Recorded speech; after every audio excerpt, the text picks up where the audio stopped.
Save with Liberty Mutual Insurance Company. Only pay for what you need at libertymutual.com.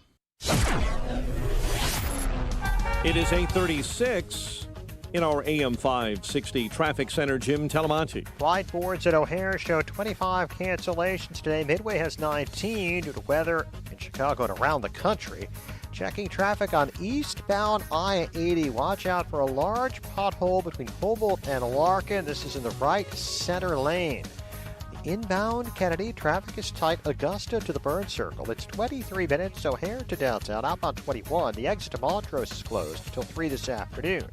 Inbound Eisenhower. 32 minutes. 390 to downtown. Outbound 29. Northbound I-55 is heavy. Approaching the Veterans Memorial Tollway. And then outbound, we see delays. LaGrange Road to the Tri-State after an earlier crash. Ryan, 17 minutes, 95th to downtown. That's traffic. I'm Jim Talamonte on AM 560, The Answer. Chicago's Morning Answer continues next in our AM 560 Weather Center. Flurry this morning, otherwise breezy with considerable cloudiness throughout the day. A high of 32. 25 officially at O'Hare. Next news coming up at 9. Breaking news as it happens. Chicago's Morning Answer with Dan and Amy continues next on AM 560, The Answer. From the Matrix Home Solutions studios, this is Chicago's Morning Answer on AM 560, The Answer. Listen to AM 560, The Answer, online at 560theanswer.com, on the AM 560 mobile app, on your Alexa-powered smart speaker, on TuneIn, iHeart, and radio.com. Let freedom ring this afternoon at 2 with Sean Hannity on AM 560, The Answer. Dan and Amy, the Lightfoot press conference and the Chicago Teachers Union Zoom call, I mean, the scripts write themselves, for goodness sakes. Yesterday, the debate was about when they're going to have negotiations. I'm waiting. No, I'm waiting. Lightfoot and CTU political hack Stacey Davis Gates. And we've been waiting all day today for in-person negotiations to begin. We've been waiting on the CTU. We're waiting for them to come back right now. No, we're waiting. That we could do this all night long. I'm waiting for you. So the Zoom is still open. And then you get Is Zoom open or closed? You get the customary saber rattling from Lightfoot and Janice Jackson. Miss Jackson, if you're nasty. We expect all of our teachers who have not received a specific accommodation to come to school tomorrow. Teachers and staff that fail to report to school tomorrow will have their access to Google Suites cut off at the end of the business day. Cutting off the access to Google Suites. Wow, they're really dropping the hammer now. And then over at the Bolshevik Union, you get the safetyism. Here's the only S word that Stacey Davis Gates is talking about. The only S word you hear us saying here tonight is safety. Make that clear. We want safety. There's one more. I thought it was going to be strike. There's one more S word, and it's Sharky with more Stacey Davis Gates as a kicker. Right now, what they're telling us and what they're telling the world is they're not going to return back into buildings without an agreement that we believe protects our safety. It is really disappointing, and I don't think that word can be used enough, as well as frustrating that we are here. It is clear to us that everything that we have put forth as an idea for safety is reasonable. They're reasonable people. This CTU, City Hall Political Theater, has had a longer run than Cats. And frankly, I'm tired of hearing the new players recite the same played-out lines. So let's try a fresh script. And to help us with that, we're pleased to be joined by Paul Vallas, former superintendent of the Bridgeport Public Schools and the Recovery School District of Louisiana, former CEO of both the School District of Philly and CPS, and former budget director for the city of Chicago as well as a mayoral candidate in 2019. Paul, thanks for joining us again. Appreciate it. Thanks for having me. So here we are again. And so, I know. And so what would you be saying if you were to be able to fill in for Janice Jackson for a day, whether or not Lightfoot wanted you to say it or not? Well, what I would have done in September when they demanded that they go full remote is I would have voided the contract because that was in violation of the contract And it actually was in violation of state law because there are a number of things that they can't strike over, and reopening the schools is not one of them. So I would have simply violated the $1.5 billion contract that the school district cannot afford. And I would have basically said if they do not return to work, they do not get paid. And I would have predicted that within about 2 weeks after they would have exhausted a number of their sick days or vacation days, the teachers would have returned to work. Now, to be able to do that, what you just suggested, as a school superintendent, whose backing would you need to affect that? Well, you have the right to do it. So it's not like the city council can veto the mayor doing that, because the mayor appoints the school board. The city council has no role in the governance of schools, number one. I mean, they can pass resolutions all they want in support of the Chicago Teachers Union. Of course, the state could potentially intervene, but the law is clear on what the union can strike and not strike over. And given. But to be clear, sorry to interrupt. But to be clear, you would have needed the mayor's backing to do that. Oh yes, absolutely. Right, exactly. Because I just want to highlight that because all of this, Lightfoot was part and party to the shutdown of the school and all the Zoom learning and all the capitulations to the unions. She acted in reckless disregard of the truth for the entirety of the last calendar year. Now she's saying she wants to open up schools like other big city mayors for political reasons. And some people are trying to ascribe credit to her just because she's not the Chicago Teachers Union, when in point of fact, she deserves no credit. Well, look, the bottom line is the mayor's office has almost unilateral authority over the schools. So it's her fault that they that they threatened to strike, or that they went remote in the first place. And if schools are not open, it's because she's refused to act, and she has consistently backed away. She's drawn the line in the sand about, I don't know, a half a dozen times, and every single time the union calls her on it, she backs off. They walk all over her. And now, I mean, they could have come out and said, if you do not show up for work today, we are going to, suspend your Google Classrooms, and we are stopping paying you. But I never heard that part of the conversation. They just said that we're going to cut you off. And they could have done it in September. And look, I'm visiting my son in Texas today. He's a police officer in San Antonio. Of course, the schools have been open to hybrid models since September. 76% of the school districts in Illinois have been open, or either fully opened or opened using hybrid models. Look, I don't care if they open tomorrow. I don't care if the union has a epiphany and they decide to take an interest in the children's welfare for the first time and open. It's a lost school year. Mm-hmm. The union has so poisoned the ground by convincing poor parents and many of their members that schools are unsafe through their propaganda, through their constant disinformation campaign, that even if the schools open tomorrow, only a fraction of the students would come back. And so at the end of the day, it's a lost year. And also remember, there is no plan to reopen the high schools. Meanwhile, every day, 100,000 high school kids are wandering the streets of Chicago, and we see it in the escalating murder rates, the escalating shootings, and of course the emerging teenage carjacking industry. So yes. Those are all salient points. And so what about additional measures to rebalance power here, to exercise the leverage that your statutory power actually confers, which is to send a message to the 30,000 by, for example, riffing 500, 1,000, especially since you're only going to have 40% of the kids return, even if, as you said, they started tomorrow.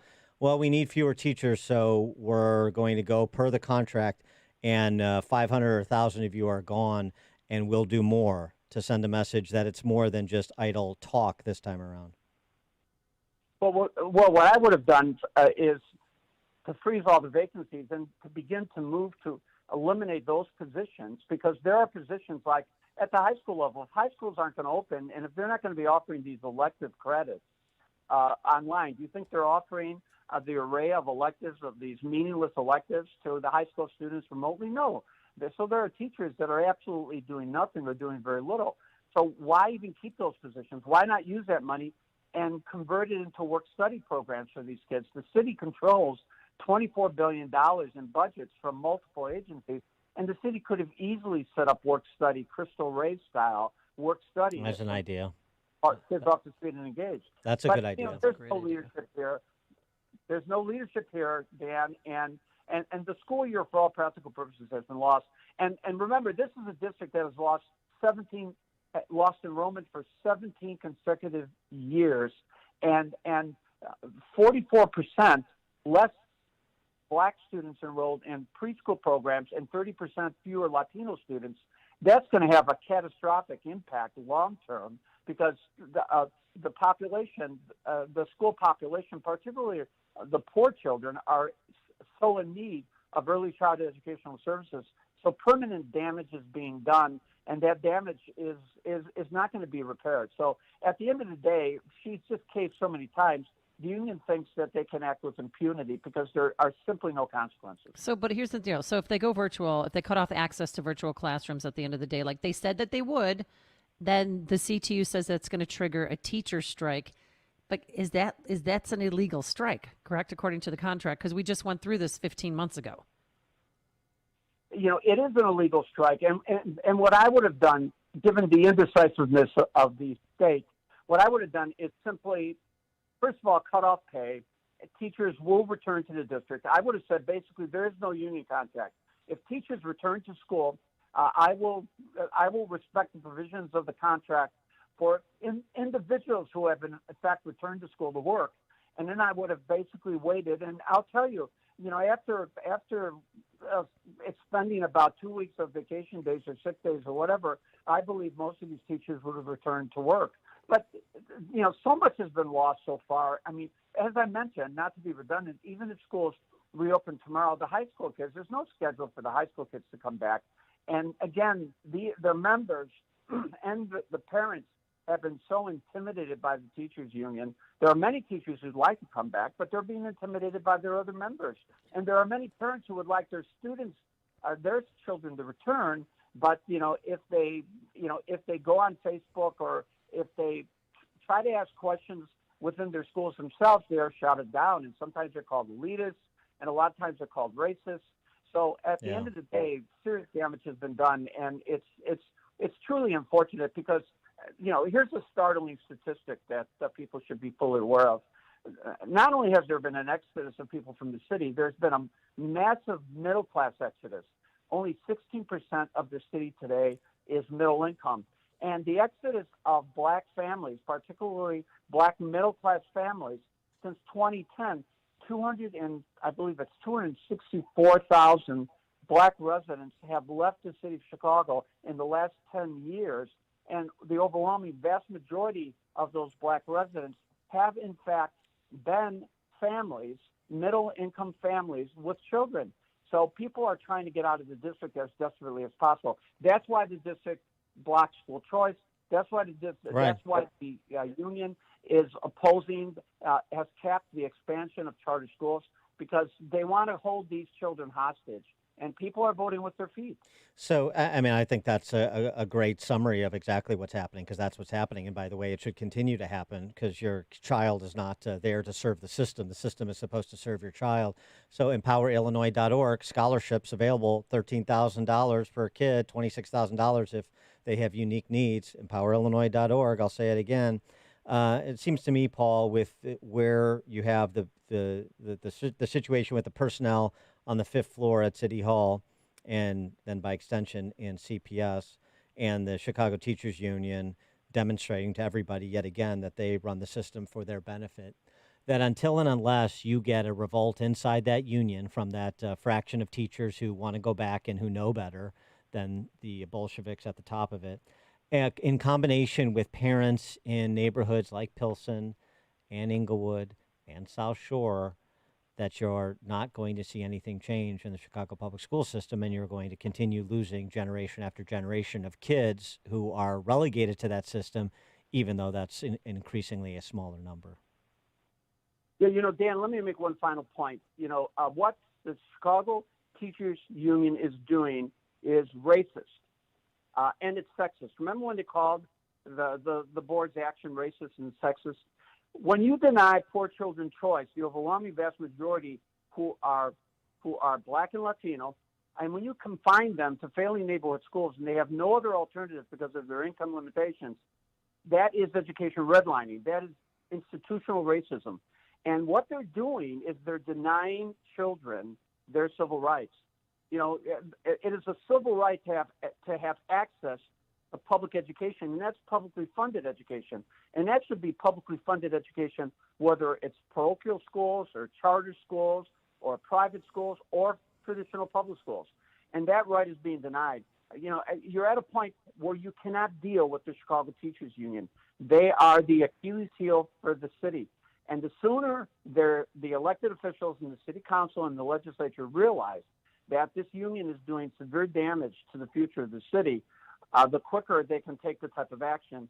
And that action means you've got to liberate these kids. You've got to liberate the hostages.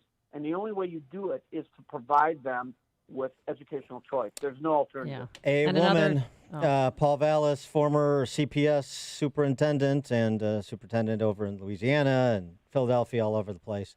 Maybe you'll come back from Texas and run for mayor again in 23. We'll see. Paul, thanks for joining us. Appreciate it. Thanks for having me. And Dan, I was going to tell you, and the sad thing is we're finally at phase 4. We should be having basketball tryouts today in high school, and they're not letting us. So anyway, Paul Vallas joined us on our turnkey.pro answer line. Listen to Dan and Amy on your smartphone. Download the AM 560 mobile app today at 560theanswer.com/mobile.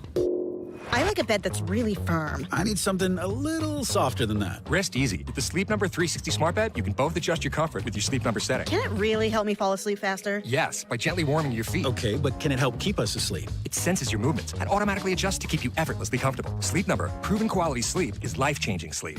Don't miss our weekend special. Save $1,000 on the Sleep Number 360 Special Edition smart bed. Queen, now $17.99. Plus free premium delivery when you add a base. Ends Monday. To learn more, go to sleepnumber.com. Liberty Mutual Insurance Company customizes your home insurance so you only pay for what you need. As a minimalist, paying less for insurance is more. Nice place. Is your house a bubble? It's a dome. I find corners unnecessary. At Liberty Mutual, that's how we feel about overpaying for insurance. But I do miss having shelves. What would you put on them? Nothing, obviously. Only pay for what you need at libertymutual.com. Liberty, liberty, liberty, liberty. This is attorney Stephen Leahy. This isn't the first crisis we faced together. Back in 2008, business professionals in trouble sought help from bankruptcy attorneys, loan modification attorneys, foreclosure defense attorneys, and IRS attorneys trying to gain full financial recovery. They should have just called me. Let me tell you about Chuck. His small business crashed in the 2008 crisis. He faced 2 foreclosures, overbearing creditors, and the dreaded IRS. Chuck would not even get out of bed in the morning. His wife heard me on the radio and convinced him to hire me. We got Chuck a loan modification and a short sale. We obtained a discharge of his debt and settled what was left of his IRS liability. Now Chuck is back in business and in control of his life. You can hear Chuck tell his own story at fullfinancialrecovery.com. We can get through this new crisis, too. The time to start rebuilding is now. Don't let your life's work go down the drain. Get your free guide to recovery at